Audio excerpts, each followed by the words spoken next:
Good morning, everybody. Today I have with me Roshni Fernando. She comes from an agriculture family that has been involved with agriculture for decades. She's from the uh, Jinasena family, so she's at the moment working with Jinasenas in the agriculture, water pumps and agriculture division. And she also happens to be a director of Land Rover um, motor vehicles, Land Rover, the agency in Sri Lanka. Am I right, Roshi? No, No. I Yeah, don't work for either of them at the moment. I used to work. Yeah, I worked 17 years for Jinasena's, and yeah, then I worked about 10 years as director marketing for SML Frontier, which was the agent for Land Rover. agent for Land Rover. Okay. I first met Roshi at a meeting that we organized with MCC, this with Millennium Challenge Corporation, where we got an opportunity to speak to them and ask them about the contract and we had that opportunity uh, to have a long discussion about their contract, uh, particularly in the area of land. And that's why both Roshi and I have some mutual interest. I've been working with Haley Agriculture for a long time as an external communication consultant. So today, Roshi, thank you so much for joining us and taking time to be part of. Uh, this is our 14th interview in our series during COVID and so on. I straight away go into a question that had been kind of lingering in my mind sometime. You see, uh, yesterday we had this long chat with consultants about the supply chain. And today, maybe somehow find a way to get vegetables to our doorstep through various means, right? Uh, there is, in the mainstream media, we see uh, farmers complaining, saying that they're being exploited.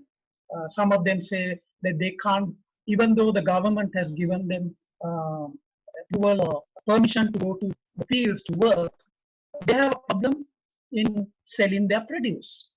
Uh, and this is a subject, I think, a couple of weeks ago also we had this discussion uh, at your place about, how do we get the produce to the consumer uh, in an equitable way, in a stable, equitable way, where the farmer gets his due price. I'm particularly concerned because I saw in one of the social media posts a farmer saying, look, I'm definitely not going to into agriculture next season. I can't do this anymore because I can't sell my produce and people come to my doorstep and they exploit me. I have to just give away my vegetables. And I know that these vegetables that I produce is sold at a price 4 times more than what I get. So, Roshi, I think we are going to face a severe problem. We're going to face a social issue, social problem. Um, it's a food security issue. I think you have done some work, and I would be particularly interested if you could share your thoughts and also show some of your models and your designs which you're working on to our audience today. Okay, thank you, Amma. Thank you very much for inviting me to sort of talk about this. So I think firstly, I'd like to take your question in two parts. And firstly, Yeah, maybe discuss the actual supply chain issue, and then look at possible solutions that we could offer our farmers. I have to say at the outset that uh, it's been quite a while since I actually worked on the fields and sort of worked closely with farmers and discussed their problems. But I feel that things haven't really changed that much for them. So, that's right. Yeah, I'll say that. So this whole supply chain issue is not something new. It's not something that's sort of come about because of COVID or anything like that. The farmer has always had a problem with getting his goods to the market. Now, our farmers really all they know is they know how to grow things. They don't know that's how to sell. They don't know how to market. They don't really even know how to manage their finances. and they don't have access to new technology and things like that. So they are totally dependent on third parties to get their produce to the end If I customer. have to, Roshi, if I have to just interject, there, I correct myself. There was a very strong, like a farmer extension service that that was put in place. I think that it got kind of dismantled, maybe 5 years or 10 years ago.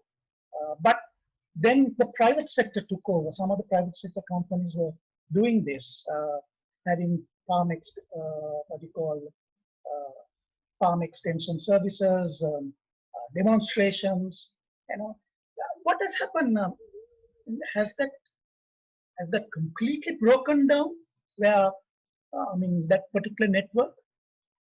Yes, that whole extension services and that agricultural, the regional agricultural extension services, as you say, broke down. And actually, that was a real shame, because even for organizations, even for Jinasenas, they were the party that we sort of worked with, and they knew the farmers intimately. They knew their problems, they knew what they were producing. So it was also a great way to disseminate information, because there was a lot of social, there was a very social aspect to it, because that agricultural officer intimately knew the farmers. But still, that did not change the whole supply chain. There was information, there was a link even for private sector companies, but that supply chain issue was always there. And if I could just share with you, Amma, a sort of a simple drawing that I've done, which will show you really where the issue is. So yes, are you able to see that? Not yet. I think I get it. Just a second. Okay, is that? Oh yeah, Can you it's see? coming. It's coming. Yeah. Okay, so this is a very simplistic drawing of you have your farmer at this end, and you have your consumer here, Yeah. and you will see that there is a long chain to get the produce from the farmer to the consumer. Now, in between the farmer and the consumer, there is a lot of margin being made, and Yes. there's also spoilage and wastage. So finally, the farmer gets paid a minimum amount for his goods, and the consumer gets charged an exorbitant price simply because of the length of the supply chain and also the number of links in between. So really, I think, we have to look at how we can shorten this supply chain, so that we are reducing the amount of money that goes to middlemen, and also the amount of sort of spoilage and wastage that there is.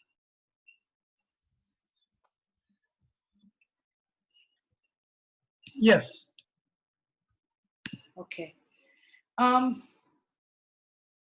So yeah, so I think that has that supply chain that I showed you, it's been there. It's been there for a long time, and Now this is. we have some supermarket chains that claim that they buy straight from the farmer, but it must be very, very small quantities, very, very small percentage compared to what is produced, isn't it, Rosh? What the supermarket chains buy from the farmer, what they say they buy from the farmer directly. They do buy directly, and I think there's a fair quantity, Amma. But you see, the thing is that the supermarkets also have their overheads. And so finally, and they are not going to sell to the consumer less than what the local market is selling at. Yeah. So at the end of the day, the farmer still doesn't get paid more, right? They're still paying that market price. And the consumer is also paying the market price. So in between, the supermarket has their margin, plus they're covering their overheads. So the problem still exists.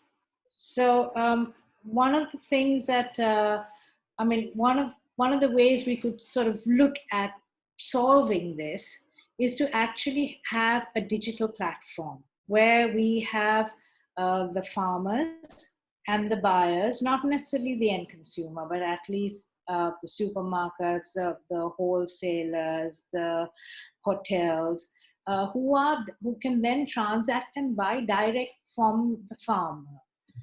So if I could just share this screen with you. Okay, if you can see that, this is just a simple example of the sort of platform that we can have. So you've got your suppliers on one side, you've got your buyers on the other side, and in between you can have on your platform, these are all the sort of things that you can do.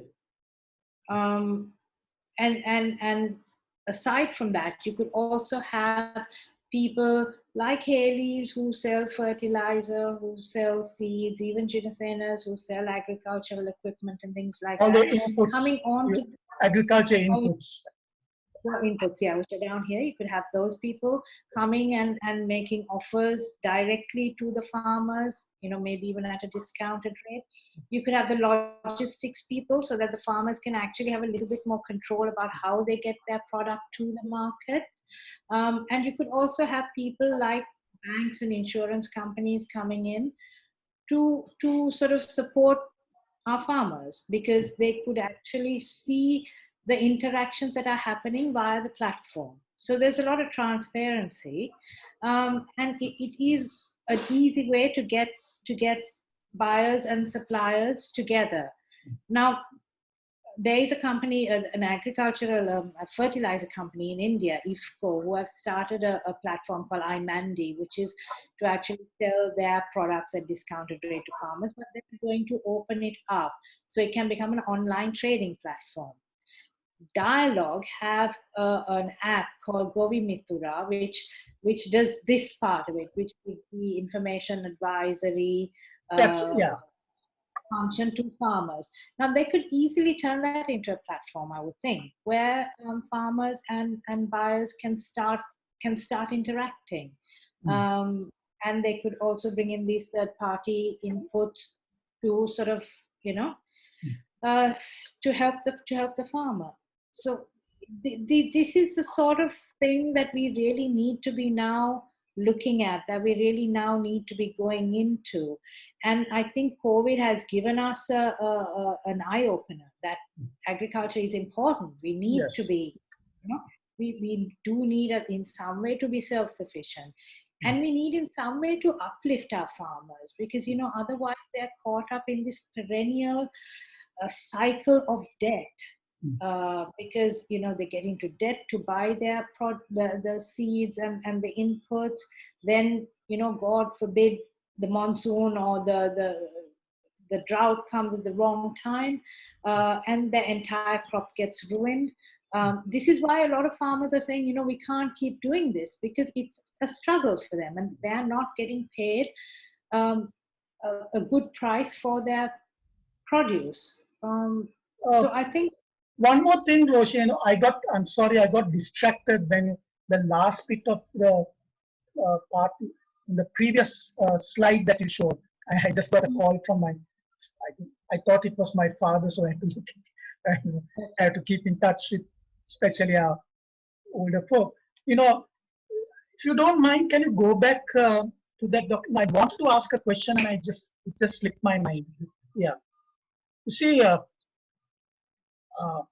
the way people live, sometimes a person may be living way in the interior, right? And so they buy this daily vegetable requirement. Yeah, I'm particularly talking about, say, from the when you say local vegetable market, it is sometimes sold to another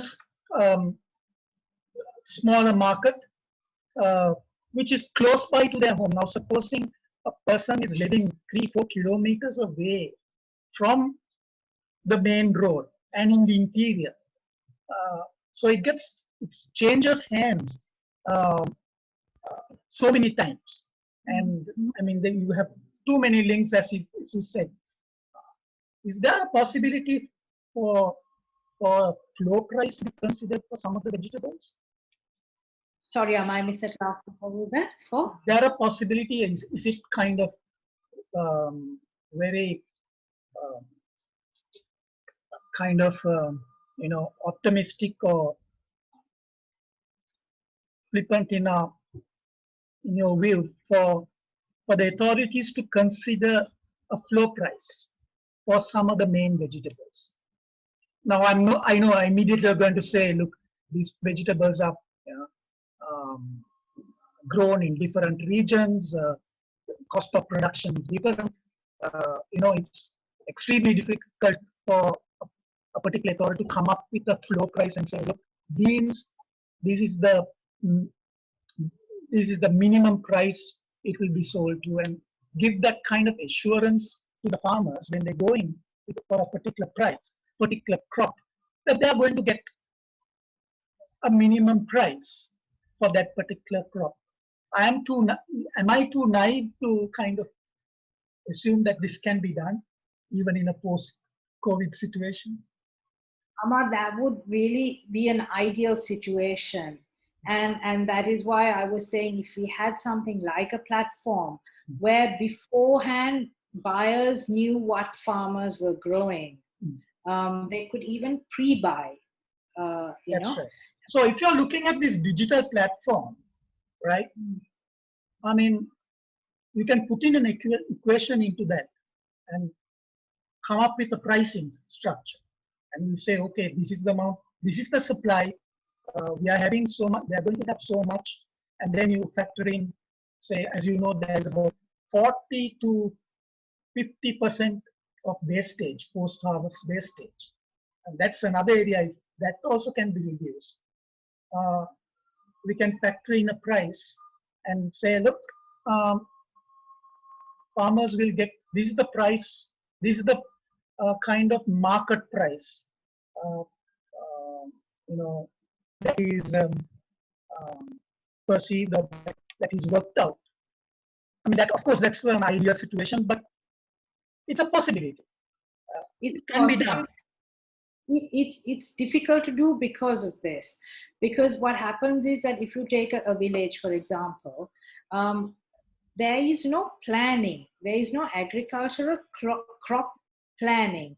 So there is no sort of overall plan. So suddenly everybody is growing pumpkins, because maybe it's something that's easy to grow or whatever. So what happens when you have a glut of pumpkins? You've got too much. And so then immediately the market price drops. So this is why it's difficult so we need to really sort of go back. And I mean, I don't know if this is possible, whether this is something that the government can actually look at, is to actually have an agricultural plan.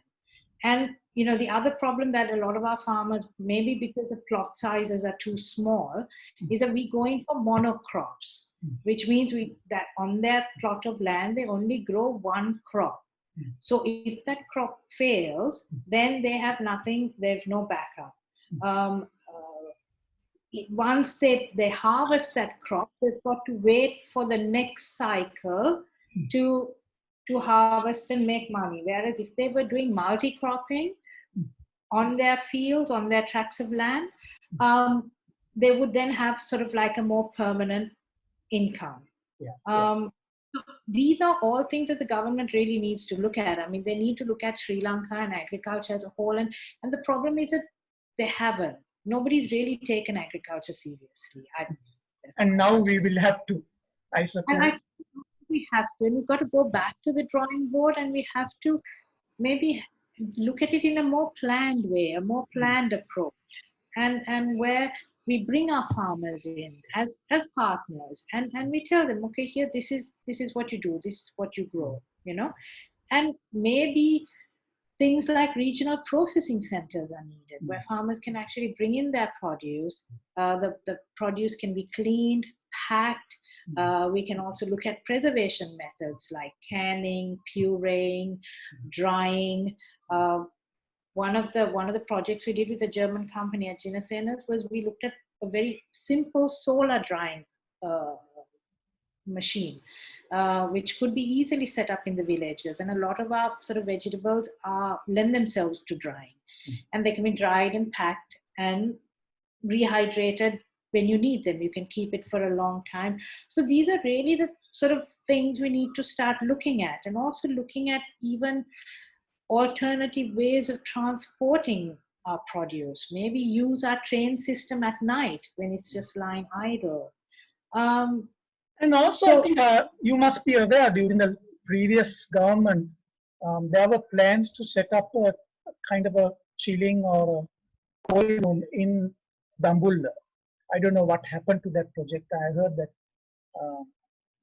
I heard from different sources that actually money came for this particular project, this cold room project in Dambulla. I'm not too kind of conversed about actual details. Have you heard about that, Roshni? No, but it was something that whilst I was working at Jinasena, was something that we were actually looking at. Was these sort of processing centers, not only for vegetables, but even for things like milk collection. Milk collection and all that. Because there is a lot of wastage that happens, but also because farmers, when they have a crop and they can't get it to market, you see during the mango season, you'll just see piles and piles and piles of mangoes just rotting because the farmer can't get his produce to the market, or he can't get a good price for it. Now, all of those there are ways of preserving, it can also become an export product. We produce such a lot of really amazing vegetables and fruits in this country. And, there is an export market out there. We just need to figure out a way to tap, to I think one particular private sector company, I was talking to one of their directors, and they were looking very seriously at Jack and Polos and stuff like that, because I haven't seen actual statistics. The amount of wastage, the amount of loss of fruit when you take jackfruit is phenomenal. It's unbelievable. And here, if we are going to face a food problem, we have the produce at our disposal, and it's a pity. It's a great great loss if we can't join these things together. The supply and the demand. If you could go back to your other document that you shared, the last one, that kind of a platform, digital platform. I find it very interesting. Just give me a second. Oh.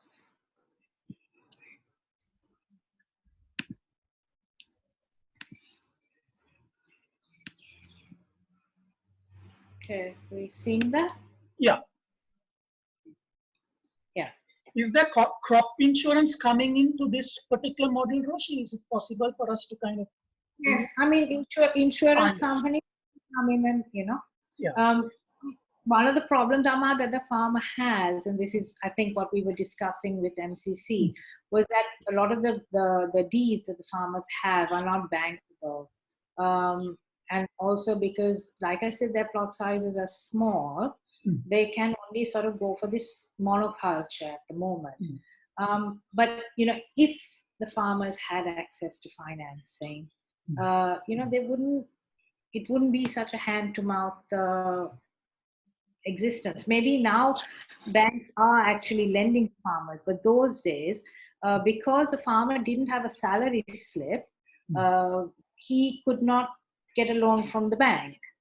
In fact, when I resigned and decided to, when I decided to retire, and I didn't have a salary slip, even though I had money coming as income, interest, because I didn't have a salary slip. I couldn't get a loan from the bank. So I'm assuming then that it is still a similar problem that the farmer is facing.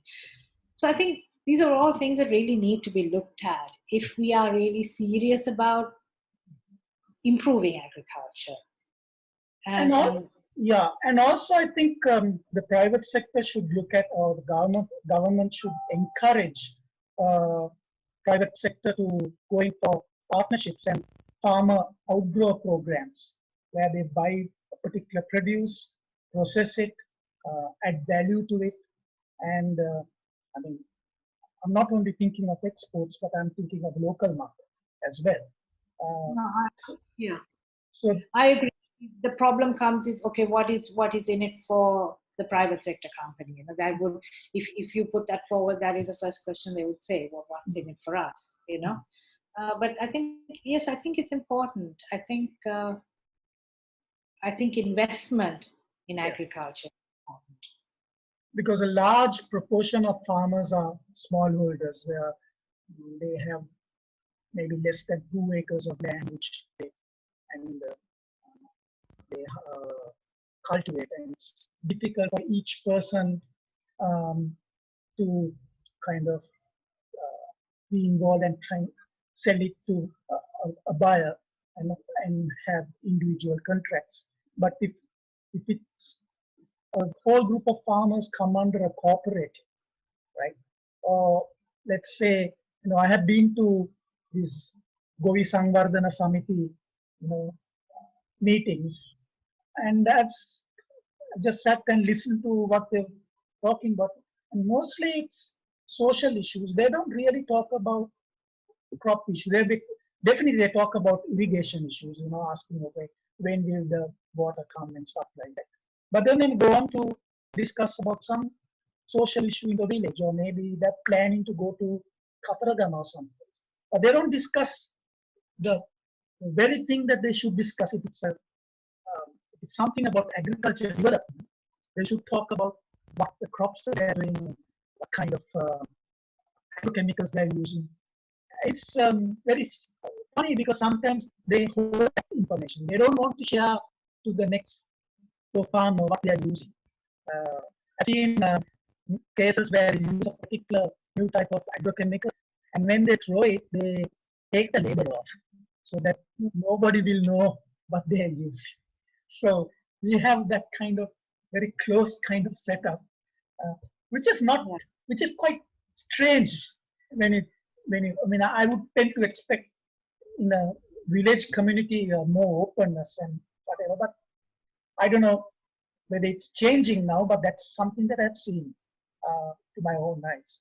So if it is possible, Sorry, go ahead. If it is possible to organize the farmers into a larger group and get them to grow something that there is a market for, and there's a price that if it's a outdoor program, there will be definitely a contract, and so the farmers and the buyers will agree on a particular price, and then they could produce it, and there will be somebody who's willing to buy it at a particular price. But the issue is some of these farmers, they've taken loans from the dealers. I don't want to mention which dealers, we all know. And these dealers coming to some sort of unwritten agreement saying, okay, I'll give you so much of money for your agriculture activities, but I'm going to buy your produce at this particular price. So there is kind of a stranglehold. And I have come across situations where even with an outgrow kind of an agreement, sometimes when the buyer goes to the farmer and says, ma'am, I sold it to someone else. And there's no hold on the contract is a piece of paper, but there's no kind of hold on. So there has to be more stringent kind of legal or contractual type of setting for these things to work. Maybe, Roshi, that is why sometimes we don't see many of these farm outgrow programs, even though Hades have done it successfully. Ceylon Biscuits do it successfully for summer posture. That's far as I know. I think there are few other companies, but I think what if we kind of have a, grow it, grow this whole concept where farmers have a steady income, a definite buyer uh, who is willing to buy that particular uh, crop at a price that is determined before it was uh, grown. Like, for instance, for gherkins, it has worked. But I don't know for other general things um, how it will work, because I think the current supply chain has a very strong stranglehold on the farmers. Absolutely. I mean, the current supply chain does have a strong stranglehold because obviously they're making money. So, and they don't want that broken. So I think if the framework is put in, if the governance is put in, it can happen. It may take a couple of cycles, it may take a couple of iterations. But also, I think, Amma, we need to move our farmers away from our traditional methods of growing. I mean, we're talking about small plot sizes. What about vertical growing? What about hydroponics, where you're not confined by the size of your plot because you can grow vertically. So these are all things that really in other countries like Bahrain, for instance, you get buildings, 8-story, 5-story, 8-story buildings where they're growing certain crops, tomatoes, and all sorts of. exactly. And because it's the conditions are controlled, you're not at the mercy of the sun or the rain, or and again, you can okay, hydroponics uses some chemicals in its in the growth Liquid medium. fertilizers, particularly liquid fertilizers. But it is to a large extent better. It's more organic than what we currently have, because it's not touching the actual leaves of the plants and things like that. So I think these are all things that Sri Lanka really needs to look at, because we are blessed with a great climate. We're blessed with good soil. It's just that we've gone and spoiled it by putting so much of chemicals into it. But it's agriculture, we have to look at these sort of new methods of agriculture, new ways of growing. And I think it's definitely something that can be done here. Anyway, thank you so much, Roshi. You have spent a lot of time today sharing your thoughts, your ideas about agriculture, how we could help the farmer, how we could have a very smooth supply chain, which is, fair and equitable to consumer as well as the grower. And it will be a political subject, no doubt. But I think it's a starting point where we could kind of give policymakers something to think about. And maybe we should work together, work Marvel, talk some policy papers, organize some discussions, not just in Colombo, but let's go to places like Dambulda, meet farmers, and do some research, get the numbers, and show that this could be a huge social issue if it is not handled at this time. And today, I think we have an opportunity. When we look at post-corona world, we need to look at agriculture from a new lens.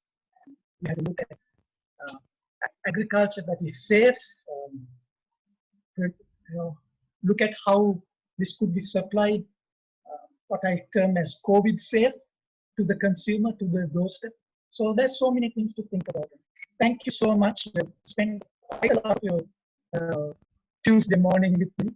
And I'm sure the viewers or people who listen to this particular video will get a whole lot of ideas, and we can start lots of initiatives arising out of your inspirational kind of